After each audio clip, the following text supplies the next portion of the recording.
అందరికి కూడా నూతన సంవత్సర శుభాకాంక్షలు. తెలుగు వారికి ఉగాది అనేది నూతన సంవత్సరం.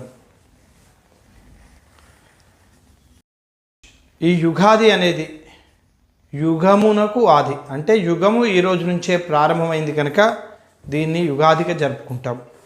ఇది విశ్వవాసు నామ సంవత్సరం.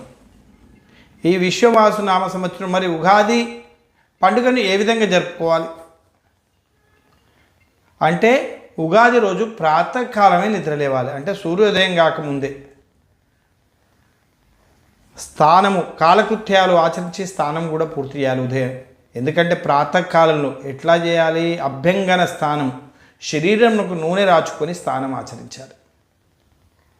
సూర్యోదయంకు ముందు ఈ విధంగా చేసినట్టయితే ఆ నూనెలో లక్ష్మీ అమ్మవారు, ఆ యొక్క జలములో గంగాదేవి ఉండి అన్నీ కూడా శుభములు కలుగజేస్తుంటుంది.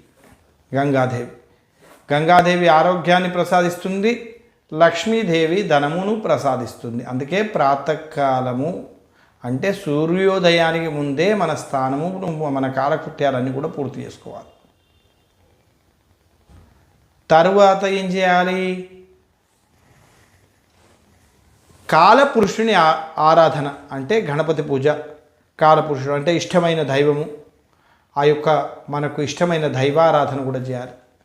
కులదైవాన్ని, ఇలవేల్పును, ఈ విధంగా ఇష్టమైన దేవతారాధన కూడా నిర్వహించాలి. ఈరోజు ఉగాది రోజు రాజు దర్శనం అంటే ఎవరైతే రాజ్యాన్ని పరిపాలిస్తుంటారో రాజు దర్శనము, అదేది వీలు కానప్పుడు అన్నిటికీ రాజు, అందరికీ రాజు ఆ యొక్క పరమేశ్వరుడే కనుక ఈశ్వర దర్శనం చేసినా కానీ, ఈశ్వర దర్శనం చేస్తే అన్ని దర్శనాలు చేసినట్టే. రాజదర్శనం,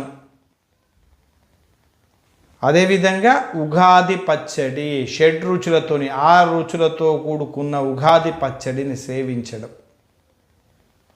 నైవేద్యంగా పెట్టి ఆ కాలపురుషునికి, ఆ భగవంతుడికి నైవేద్యంగా సమర్పించి ఆ పచ్చడిని కూడా మనం సేవించాలి.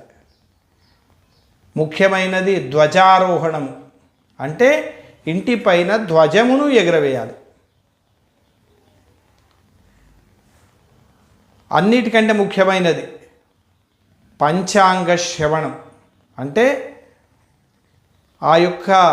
ఆ సంవత్సరము ఆ నవనాయకుల ఫలితాలు ఏ విధంగా ఉన్నాయి, శుభముహూర్తాలు ఎప్పుడున్నాయి, మూడాలు ఎప్పుడున్నాయి, గ్రహణాలు ఎప్పుడున్నాయి, అదేవిధంగా ద్వాదశ ఫలితాలను కూడా తెలుసుకోవడం, పంచాంగాన్ని దానంగా ఇవ్వడం, ఇటువంటివన్నీ కూడా చేసినట్టయితే ఈ సంవత్సరం అంతా కూడా మన సుఖశాంతులతో ఉంటాం.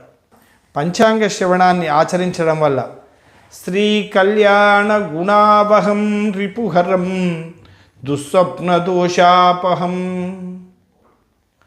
గంగాస్థాన విశేష పుణ్యఫలదం గోదానతుల్యానునం ఆయురుద్ధితముత్తమం సంతాన సంపత్ప్రదం నానాకర్మ సుసాధనం పంచాంగమాకర్ణ్యతాం.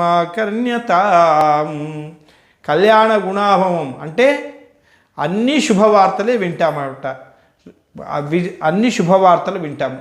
రిపుహరం శత్రు నాశనం జరుగుతుంది. గంగాస్థానం చేసినటువంటి పుణ్యం కలుగుతుంది, గోదానం చేసిన పుణ్యం కలుగుతుంది. గంగాస్థాన విశేష పుణ్యఫలదం గోదాన తుల్యారుణం ఆయురుద్ధితముత్తమం, ఆయుష్ పెరుగుతుంది.